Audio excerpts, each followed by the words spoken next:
Melihat istrinya yang bekerja keras bahkan setelah pulang kerja, hati Andi terasa sedikit sakit. Dia lalu mencuci beberapa buah dan membawanya ke lantai atas menuju ruang kerja. Di dalam ruang kerja, Najwa sedang sibuk menggambar desain di depan komputer meja kerjanya.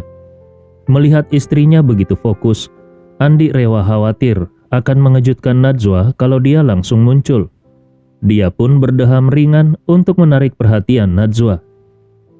Najwa mendengar suaranya, lalu menoleh ke arah Andi dengan senyum. "Suamiku, kenapa kau datang ke sini?" Andi Rewa mendekat. Dia meletakkan buah-buahan di meja kerja lalu berkata, "Aku mencuci beberapa buah untukmu. Makanlah lebih banyak. Bekerja terlalu lama di depan komputer bisa menyebabkan radiasi. Makan buah yang kaya vitamin bisa mengurangi efek buruk dari radiasi." Najwa tersenyum manis. "Terima kasih suamiku." Setelah berkata demikian, dia mengambil satu buah stroberi terbesar dan paling merah dari piring buah itu. Namun alih-alih memakannya sendiri, dia menyodorkannya ke mulut Andi Rewa sambil tersenyum. "Suamiku, kau makan ini dulu." Andi Rewa tersenyum. "Aku sudah makan tadi, kau saja yang makan, tidak usah memikirkan aku." Najwa berpura-pura cemberut dan berkata, "Kalau kau tidak makan, aku juga tidak mau makan." Lalu dia bergumam dengan nada kesal, "Aku sudah menyodorkannya ke mulutmu, tapi kau tidak mau makan. Kau sudah membuatku sedih." Mendengar ini, Andi Rewa segera membuka mulutnya lebar-lebar dan langsung menggigit stroberi itu. Andi Rewa melirik layar komputer Najwa dan melihat sketsa desain besar sedang dibangun dalam perangkat lunak desain. Dia bertanya, "Sayang, proyek sebesar ini semuanya harus kau kerjakan sendiri?"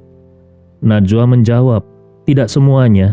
Yang sedang aku kerjakan sekarang hanyalah sketsa kasar. Karena untuk tender tidak perlu desain yang sangat rinci.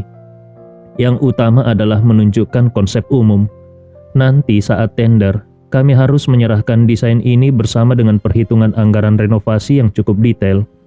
Tapi karena tim di studionya kecil, semua harus bekerja keras. Aku fokus pada membuat gambar desain, sementara anggota tim lainnya sibuk mengurus pemasok material dan menghitung biaya proyek dengan cermat. Itu pekerjaan yang sangat besar. Setidaknya harus berurusan dengan ratusan pemasok dari ribuan item." Andi Rewa mengangguk. Dia merasa kasihan. "Jangan terlalu lelah. Kau juga harus memperhatikan keseimbangan antara bekerja dan beristirahat." Najwa tersenyum. "Tenang saja, hanya beberapa hari ini. Setelah dokumen tender selesai dan diserahkan, kami tinggal menunggu evaluasi internal grup Rapocini. Kalau berhasil, aku akan segera merekrut lebih banyak anggota tim. Kalau tidak berhasil ya, anggap saja ini latihan." Kemudian dengan serius dia berkata, "Kalau proyek ini berhasil, kau tidak perlu terlalu lelah lagi mencari nafkah sendirian. Biaya hidup keluarga kita sekarang cukup besar. Laba dari studio aku sebelumnya sebagian besar diinvestasikan untuk memperluas skala usaha. Jadi belum sempat menyumbang ke rumah tangga atau membantu meringankan bebanmu. Jadi kali ini, aku harus berusaha mendapatkan proyek ini untuk memberikan kontribusi bagi keluarga kita." Andi Rewa sangat memahami karakter Najwa. Najwa tidak pernah peduli pada uang. Dalam kehidupan sehari-hari, Najwa juga tidak menuntut banyak. Alasan dia bekerja keras untuk menghasilkan uang sekarang adalah semata-mata demi keluarga mereka.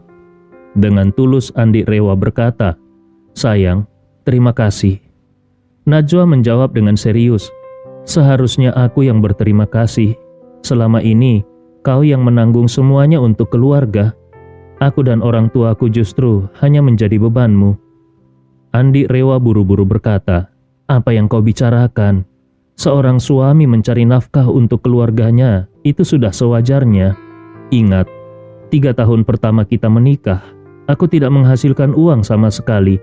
Hanya mencuci baju, menyapu, dan memasak di rumah. Tapi kau tidak pernah mengeluh. Sekarang aku menanggung sedikit lebih banyak. Itu bukan apa-apa." Najwa tersenyum lembut dan berkata dengan tulus, "Yang paling penting adalah kita bisa saling memahami dan mendukung satu sama lain seperti ini, itu jauh lebih berarti daripada uang. Seperti dulu, meskipun kau tidak menghasilkan uang, pekerjaan rumah selalu kau lakukan dengan sangat baik. Kau merawatku dengan sangat perhatian, dan itu lebih berharga daripada sekedar uang. Hal yang paling membuat Andi Rewa bersyukur kepada Najwa adalah bahwa selama bertahun-tahun pernikahan mereka, Najwa tidak pernah merendahkan atau memandang rendah asal-usul Andi yang terlihat sederhana. Bagaimanapun, seorang pria yang pada usia 8 tahun sudah kehilangan kedua orang tuanya, tumbuh di panti asuhan dengan pendidikan resmi yang diakui hanya sampai SMA, tanpa apapun yang dimiliki dan nyaris tanpa uang sepeser pun. Dimanapun Andi berada, dia pasti tidak akan dianggap sebagai calon suami yang ideal.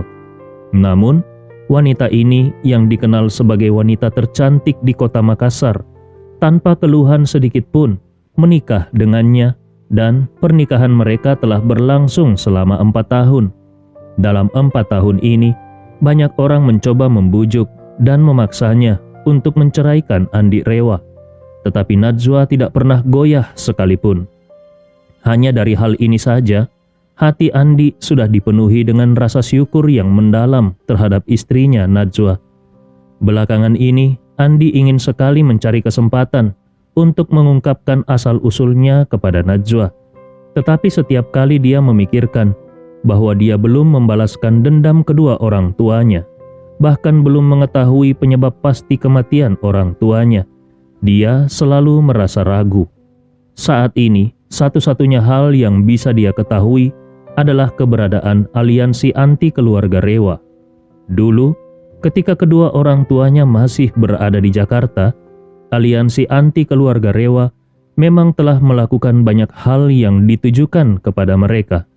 Namun, dalam ingatan masa kecilnya, keputusan kedua orang tuanya untuk meninggalkan keluarga Rewa tidak sepenuhnya karena aliansi itu. Keputusan itu dibuat karena ayahnya, Sandi Rewa, pernah bertengkar hebat dengan kakeknya, Alif Rewa, terkait sesuatu hal. Setelah pertengkaran itu, kedua orang tuanya memutuskan untuk meninggalkan keluarga Rewa dan membawa keluarga kecil mereka ke Makassar untuk menjalani kehidupan sederhana. Namun, tak lama setelah mereka tiba di Makassar, kedua orang tuanya meninggal dalam sebuah kecelakaan. Meskipun demikian, Andi Rewa selalu yakin bahwa kematian kedua orang tuanya bukanlah sebuah kecelakaan. Dia percaya ada pihak yang merencanakan kematian orang tuanya. Namun, hingga sekarang, dia tidak memiliki petunjuk tentang siapa yang bertanggung jawab atas kematian kedua orang tuanya. Pertama, dia tidak tahu apakah keluarga Rewa adalah sekutu atau musuh. Kedua, dia tidak tahu peran apa yang dimainkan keluarga Smith dalam kejadian ini. Ketiga, dia ingat Sangkala pernah berkata bahwa ayahnya dahulu pernah menyinggung keluarga Janvier yang mendominasi Eropa dan Amerika. Jadi, apakah keluarga Janvier yang berada di balik pembunuhan kedua orang tuanya itu juga masih menjadi misteri. Di depan ada serigala, di belakang ada harimau, dan di seberang lautan ada binatang buas yang ganas.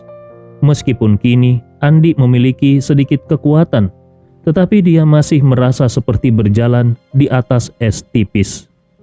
Keluarga Rewa dengan aset terang-terangan, tersembunyi, maupun yang disembunyikan rapi, memiliki kekayaan setidaknya puluhan triliun. Keluarga Smith sendiri tidak hanya memiliki lebih banyak aset daripada keluarga Rewa, tetapi juga memiliki kekuatan keseluruhan yang lebih besar. Meskipun mereka baru-baru ini mengalami kemunduran besar, tetapi mereka tetap bukan lawan yang bisa diremehkan. Puluhan triliun mungkin terdengar seperti cerita dongeng, tetapi sebenarnya, kalau melihat ke seluruh dunia, kekayaan sebesar itu bagi sebuah keluarga tidaklah terlalu luar biasa. Adapun keluarga Janvier yang ibarat raksasa, mereka bisa disebut sebagai keluarga yang kekayaannya setara dengan sebuah negara. Selama 100 tahun terakhir, desas-desus tentang keluarga Janvier di Eropa dan Amerika Utara sangat banyak dan beragam. Ada yang mengatakan mereka menguasai setengah Eropa. Ada juga yang berpendapat bahwa kekuasaan mereka tidak hanya mencakup setengah Eropa, tetapi juga setengah Amerika. Keluarga ini hampir hadir di setiap aspek kehidupan Eropa dan Amerika. Bank paling menguntungkan adalah milik mereka. Perusahaan penyulingan minyak paling menguntungkan juga milik mereka. Grup pelayaran terbesar masih dikuasai mereka. Bahkan, perusahaan manufaktur senjata terbesar pun dimiliki oleh mereka. Transportasi rel kereta api yang pernah mendorong revolusi industri di Eropa dan Amerika juga berada di bawah kendali keluarga ini. Adapun sumber daya mineral berharga seperti emas dan berlian, itu telah menjadi keunggulan tradisional mereka sejak lama. Menurut perkiraan kasar, total kekayaan keluarga ini mencapai setidaknya puluhan triliun dolar Amerika Serikat. Artinya, kekayaan keluarga Janvier 10 kali lipat lebih besar daripada keluarga Rewa. Yang lebih mengerikan adalah pengaruh keluarga Janvier sebagai keluarga Yahudi kuno sangat besar dalam dunia politik di Eropa dan Amerika. Para tokoh besar di Wall Street hampir semuanya adalah orang Yahudi, dan hampir seluruh nadi kehidupan Amerika berada di tangan mereka. Bahkan, keluarga ini memiliki kemampuan untuk secara diam-diam memicu perang antar negara. Di hadapan keluarga sebesar itu, aset dan kekuatan Andi saat ini sama sekali tidak signifikan. Kalau identitas Andi Rewa bocor ke publik pada saat seperti ini, tidak ada yang tahu badai seperti apa yang akan terjadi. Dalam situasi seperti itu, Andi Rewa jelas tidak berani mengungkapkan jati dirinya kepada Najwa. Dia merasa setidaknya dia harus terlebih dahulu mengetahui penyebab pasti kematian kedua orang tuanya, lalu memahami apakah keluarga Rewa adalah sekutu atau musuh, dan memastikan apakah dia memiliki permusuhan besar dengan keluarga Janvier. Najwa di sisi lain tidak tahu apa yang sedang dipikirkan suaminya saat ini. Sambil makan buah, dia berbicara penuh harapan. "Suamiku, kalau aku bisa memenangkan proyek ini, tekananmu nanti tidak akan sebesar ini." Andi Rewa menjawab dengan serius, "Sebenarnya, aku tidak merasa tertekan. Aku sekarang menghasilkan uang dengan cukup mudah, jadi kau juga tidak perlu merasa tertekan. Kalau proyek ini terlalu melelahkan, jangan ikut tendernya. Kalau persiapannya saja sudah membuatmu lelah, apalagi kalau kau benar-benar mendapatkan proyek itu, pasti akan lebih melelahkan." Najwa tersenyum. "Tidak apa-apa kalau sedikit lelah. Kita tidak bisa menolak berkembang hanya karena takut lelah. Kalau perusahaanku bisa tumbuh besar dan kuat, nanti aku bisa mendelegasikan banyak pekerjaan ke orang lain dan fokus pada manajemen. Saat itu sebenarnya tidak akan terlalu melelahkan. Yang paling melelahkan adalah sistem studio kecil, di mana aku menjadi bos sekaligus pekerja. Semuanya harus dilakukan sendiri." Andi Rewa mengangguk setuju. Benar juga, yang paling sulit memang kalau dua peran bercampur jadi satu. Najwa tersenyum tipis. "Sudahlah, kau tidak perlu terlalu khawatir padaku. Aku masih harus melanjutkan membuat desain ini. Kau lebih baik kembali ke kamar dan istirahat." Andi pun berkata, "Baiklah istriku, kau selesaikan dulu pekerjaanmu. Aku tidak akan mengganggu. Kalau butuh sesuatu, panggil saja aku." Sementara itu, Hamzah yang sedang bersemangat sibuk menelpon satu persatu orang yang akan diundang oleh Andi. Sebagian besar dari mereka adalah teman lama dan kenalan dekat Hamzah, sehingga menghubungi mereka sangat mudah. Dengan setiap panggilan telepon, setelah dia menjelaskan situasinya, setiap orang menjadi sangat antusias dan bersemangat. Sebelumnya, Andi hanya sekali memberikan ramuan obat dalam jumlah besar. Saat itu setiap orang mendapatkan apa yang mereka anggap sebagai obat ajaib. Kali ini, Andi Rewa kembali berniat memberikan ramuan obat. Ini membuat semua orang diundang merasa sangat gembira. Di kota Surabaya, Ahmad Saidi yang mendengar kabar kalau Andi akan mengundang mereka langsung meminta Malik, teman Andi sejak di panti asuhan, untuk mengantarnya ke Makassar pada malam itu juga. Ahmad Saidi sendiri memiliki beberapa properti di Makassar, sehingga dia memutuskan untuk berangkat malam itu agar bisa tiba lebih awal dan bermalam di sana. Ini untuk menghindari kemungkinan adanya insiden tak terduga yang bisa mengganggu jadwalnya besok. Alasan utama kenapa dia begitu serius mempersiapkan ini adalah karena kesempatan seperti ini sangat langka baginya. Satu-satunya orang yang belum mendapat pemberitahuan dari Hamzah adalah Nona Desi dari grup Rapocini. Bukan karena Hamzah lupa, melainkan karena dia tidak memiliki kontak Nona Desi. Sebelum Andi mengambil alih grup Rapocini, Nona Desi telah lama menjabat sebagai wakil ketua dewan direksi. Dia bukanlah seorang putri dari keluarga besar, juga bukan pewaris kaya raya. Dia adalah seorang wanita karir yang sepenuhnya mengandalkan kemampuan dirinya sendiri untuk naik ke puncak. Karena itu, dia jarang berbaur dengan apa yang disebut sebagai kalangan atas di Makassar. Dia mengenal orang-orang seperti Ibnu Komar, Zeki Harun, Hamzah, dan Fania Wirawan, tetapi tidak terlalu dekat. Namun, Ibnu Komar dan Zeki Harun telah lama membentuk lingkaran kecil di sekitar Andi. Orang-orang dalam lingkaran ini sangat menghormati Andi Rewa karena mereka menyadari betapa luar biasanya kemampuan Andi Rewa. Karena itulah Hamzah menelpon Andi dan berkata dengan penuh hormat, "Tuan Andi, aku sudah hampir menghubungi semua orang. Semuanya bisa hadir, kecuali Nona Desi. Dia sangat tertutup dan aku tidak punya kontaknya. Bisakah kau memberikan nomor teleponnya kepadaku?"